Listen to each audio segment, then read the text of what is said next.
আজ আমি বানিয়েছি চিড়ের পোলাও। চিড়ের পোলাও আছে, খেতে দারুণ হয়েছিল। আর কীভাবে বানিয়েছিলাম আমি সেটা তোমাদের মাঝে শেয়ার করব। চিড়ের পোলাও বানানোর জন্য আমি চিড়েগুলো ভালো করে পরিষ্কার করে ঝেড়ে নিয়েছি।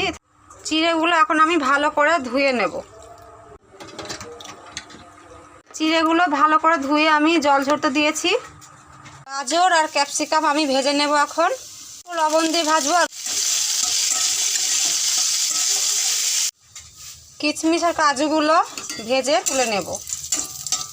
ঘি গরম হলে তেজপাতা দিয়ে দিলাম। এখানে দারচিনি, লবঙ্গ আর এলাচ দিলাম, আমার আন্দাজ মতোই দিয়েছি। কারি পাতা দিলাম। পাতা দেওয়ার পরে একটা সুন্দর গন্ধ বেরিয়েছে। এখন চিড়েগুলো দিয়ে দেব। চিড়েগুলো দিয়ে দিলাম।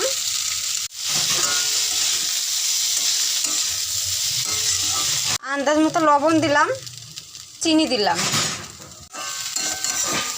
চিনিটা পুরো মিশে গেছে। এখন আমি ভেজে রাখা কাজু, কিশমিশ আর গাজর, ক্যাপসিকাম দিয়ে দিলাম। এখন একটু ভাজা ভাজা করে নামিয়ে নেব। দারুণ হয়েছিল আজকের এই রেসিপি।